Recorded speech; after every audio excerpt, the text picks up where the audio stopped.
So guys, जब ना हमें कोई फर्क नहीं पड़ता, आप चाहे हमें कोई भी कमेंट करो, आप हमारे कमेंट सेक्शन भर दो, इतने कमेंट कर दो, 100 कर दो, 200 कर दो, पर गाइस जब ना हमें कोई फर्क नहीं पड़ता, हमें कोई लेना देना नहीं है। क्यों मम्मी? हाँ, अब हमें कोई लेना देना नहीं है गाइज। सो गाइज, अब भाभी को कोई फर्क नहीं पड़ता, आप लोग कितने कमेंट कर लो, क्योंकि भाभी भी जानती है कि असलियत क्या है और भालू भी जानता है कि असलियत क्या है, और कालू भैया तो खैर जानते ही जानते होंगे। तो अब घर के सभी लोग जानते हैं कि असलियत क्या है, तो आप लोग कमेंट सेक्शन में कुछ भी कर लो, उनको कोई फर्क नहीं पड़ता guys. So hello hi, welcome back to my channel Earth Mom Dehradun, और मैं हूँ ज्योति। वेलकम करती हूँ आप सभी का अपने चैनल में न्यू है तो सब्सक्राइब जरूर करें। सो आइए आज का वीडियो स्टार्ट करते हैं। बहुत दिन से ना कालू भैया ने अपनी फैमिली में मचा रखा है बहुत तगड़ा उत्पात। अब उत्पात ऐसे कि हमने बोला नहीं, इतने दिन से मैंने कुछ बोला नहीं। मैंने कहा पहले ठंडे होके देखती हूँ कि मैटर और मामला है क्या। अब क्या है ना कि पति तो पति है, चाहे कैसा भी है, भला है बुरा है, वो जैसा भी है, मेरा पति मेरा देवता है। चाहे पीटता है, चाहे तोड़ता है, चाहे फोड़ता है, वो कैसा भी है, भाभी का पति उनका देवता है। गाइस, इस बात को समझा करो, इतनी जल्दी से रिएक्शन मत देने आ जाया करो। बेचारी भाभी की फीलिंग्स की, इमोशंस की कदर भी तो किया करो, भाभी को बुरा लगता है फिर। तो आज फाइनली भाभी ने छूट दे दी है। भाभी ने क्या, छोटे वाले भालू ने भी हरी झंडी दे दी है कि भैया जिसे जो बोलना है वो बोल सकते हैं। तो मैंने कहा जब झंडी दे ही दी है हरी, तो चलिए आज आके बात कर ही लेते हैं। तो बात कुछ ऐसी है, यानी कि अभी का सीन कालू भैया के घर का कुछ ऐसा है कि पिछले कई दिनों से घर के अंदर बहुत ही ज्यादा बवंडर मचा हुआ है। कभी तो पुलिस का बवंडर मच जाता है, जिसमें भाभी सफाई देती हुई, क्लियरिफिकेशन देती हुई बोलती हैं कि वो तो पड़ोसी का किसी और नाम से, कोई कालू पालू जो भी रहा होगा, बहुत होते हैं के नाम से, ठीक है, समझ में आ गया, अग्री।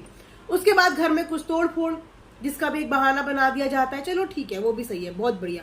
लेकिन आज तो बहुत ही ज्यादा गजब और हैरानी वाली बात हो गई, जिसमें मैं चूटी काट के भी अपने आप को विश्वास दिलाना मेरे लिए मुश्किल हो गया था कि अरे ऐसा कैसे। अभी तक पिछले 2-3 हफ्तों से हम भैया और भाभी के बीच में इतना प्यार, इतनी मोहब्बत देख रहे हैं, जैसे नई नवेली दुल्हन को पैम्पर किया जाता है ना। इतने दिन से कालू भैया भाभी को पूरा खुश करने की कोशिश कर रहे हैं, पूरी तरीके से पैम्पर कर रहे हैं, उनको बढ़िया बढ़िया ड्रेस बना रहे हैं, उनकी बढ़िया बढ़िया गजब गजब रील्स बना रहे हैं। और आज इतना बड़ा दिन, भाभी का बर्थडे। गाइस, अगर आप लोगों ने विश नहीं किया ना, तो जाके उनके कमेंट सेक्शन में उनको हैप्पी बर्थडे जरूर बोल के आना। तो उनके बर्थडे जैसे इवेंट पे आज भैया मिसिंग है, ये तो बहुत ही खतरनाक वाली बात होगी। मतलब मेरे को तो विश्वास ही नहीं हुआ, आज भाभी की जिंदगी का इतना बड़ा दिन और भैया वहां पे मौजूद नहीं है। तो भाई भैया आखिर है तो है कहाँ? क्योंकि भैया तो चंडीगढ़ भी नजर नहीं आ रहे, भैया घर पे भी नजर नहीं आ रहे, तो भैया कहाँ है? ऐसा तो नहीं कि अभी थोड़े दिन पहले जो पुलिस का नाम नूम का आया था, उसी सिलसिले में कहीं भैया ससुराल पहुंच गए हो। गाइस, मैं पक्का नहीं बोल रही हूँ, मतलब मैं बता रही हूँ कि शायद हो सकता है, या हो सकता है कि ओवरडोज हो गया हो भैया को कुछ, और भैया को फिर भैया के बेस्ट वाले ससुराल, भैया के 5 स्टार होटल, अरे भैया के हिसाब से थाईलैंड, बैंकॉक, कहीं भैया वहां मसाज लेने तो नहीं चले गए? भैया गए तो गए कहाँ? और अब मुझे लगता है कि इन सब चीजों पे भैया के भैया, यानी कि मलिक फैमिली के सबसे बड़े भैया, मलिक फैमिली के कर्ता धर्ता, जिन्होंने इन सबको मलिक नाम दिया है, जिस नाम के बलबूते पे सारे मलिक्स के व्लॉग्स चलते हैं, उन भैया ने भी क्या अपने कालू भैया से रिश्ता तोड़ दिया है? क्योंकि जिन दिनों बड़े भैया यानी कि नाफरमान मलिक दुबई गए थे, अपनी बागदौड़ अपने भाई कालू के हाथ में छोड़ के गए थे, लेकिन कालू भैया ने सही टाइम पे अपने भाई को दे दिया धोखा, और वो वहां से उठ के आ गए अपने बीवी बच्चों के पास। और कहीं ना कहीं आप लोग देख भी रहे थे कि बीवी को उनकी पसंद नहीं आ रहा था कि वो चंडीगढ़ में बैठे हुए हैं, वहां सब कुछ कर रहे हैं। डायरेक्टली इनडायरेक्टली वो ताना मारती रहती थी कि उनके पति उनके पास नहीं है। थोड़ा बहुत कॉम्प्लेक्स, थोड़ा बहुत तो होता ही होगा, देखो ये तो जेन्युइन रिएक्शन है, होता होगा। तो जब कालू भैया वहां से चंडीगढ़ से घर आए तो सब माहौल बहुत खुश, बच्चे खुश, बीवी खुश। बट फिर ये वही वाली बात होती है ना कि 2 दिन की चांदनी फिर अंधेरी रात। जब अपने पति की रग रग से वाकिफ है सरोज भाभी, तो क्यों इतना उछलने मचलने लगते हैं ये लोग? अच्छा था ना कि चंडीगढ़ थे, कम से कम सुकून से 2 रोटी ये भी खा रहे थे, सुकून से 2 रोटी वो भी खा रहे थे, और काम भी कर रहे थे। लेकिन यहाँ बुला लिया, और उसके बाद क्या हुआ? उसके बाद जो होना था वही हुआ, जो आज तक होता आ रहा था वही हुआ। लेकिन क्या अब नाफरमान मलिक इनकी हेल्प करेंगे? क्या अब नाफरमान मलिक फिर से इनकी फैमिली को सेटल करने की, स्टेबल करने की कोशिश करेंगे? क्योंकि ये तो धोखे वाली बात हो गई ना कि भाई विदेश गया, देश छोड़ के बाहर गया, काम के सिलसिले में, और पीछे से भाई ने घर का ख्याल ही नहीं किया, मौके पे चौका मारते हुए निकल लिया, उसके बाद मुड़ के वापस नहीं देखा। और कहीं पे भी चंडीगढ़ वालों का भी कोई जिक्र नहीं है, वो जिक्र ही नहीं कर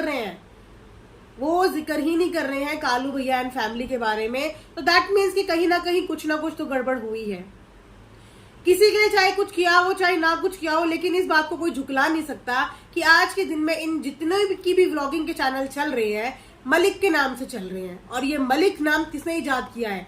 भले ही नकली है, पता है नहीं है असली, लेकिन ये इजाद किसने किया है? नाफरमान मलिक ने। उसके पीछे से परिवार के हर बंदे ने अपने नाम के आगे मलिक लगा दिया, और आज मलिक सरनेम की ही रोटी ये सब लोग खा रहे हैं। तो एक तरीके से तो इनको रोजगार दे दिया। अब इनको रोजगार दे दिया तो इनसे अपनी रोजगार की 2 रोटी भी ढंग से तमीज से खाई नहीं जा रही है। घर में बच्चों के साथ मारपीट की जाती है, कलेश किया जाता है। समझ नहीं आता कि बीवियों को, बच्चों को ये चीज समझ में क्यों नहीं आती कि जिस इंसान को एडिक्शन होता है उसका एडिक्शन इतनी जल्दी से नहीं छूटता। तो क्यों प्यार का हवाला दे दे के इमोशनल अत्याचार कर करके उसको घर बुलाया गया था? क्योंकि कहीं ना कहीं उनको घर बुलाने में सरोज भाभी का हाथ तो देखो था ही। मिस करती होंगी, बच्चे भी मिस करते होंगे, लेकिन अपने बाप के लक्षण तो पता होने चाहिए बच्चों को, है ना। अगर वहां पे सुधर सकता था, सुधर रहा था, तो थोड़ा सा और स्ट्रांग बन के उनको कुछ दिन वहीं पर रहने देती, लेकिन नहीं। अब पता नहीं कहाँ है, सब लोग एज्यूम ही कर रहे हैं। कोई कह रहा है कि वहां है, कोई कह रहा है कि वहां है। अब कहाँ है ये तो आने वाले टाइम पे सबको पता ही चल जाएगा। अब अगर हम अपनी तरफ से कुछ पक्का बोल देते हैं कि भाई हमें तो पता है कि कहाँ है, तो वहां से भी भाभी को ये बात भी बुरी लगती है। देखो, हम तो चाहते नहीं कि हमारी वजह से किसी को बुरा लगे, बिल्कुल नहीं चाहते, क्योंकि बुरा लगने के लिए तो इन लोगों के अपने खुद के लोग ही काफी हैं। हम किन्हें क्या बुरा फील करवाएंगे, इनको अपने ही बुरा फील करवा देते हैं।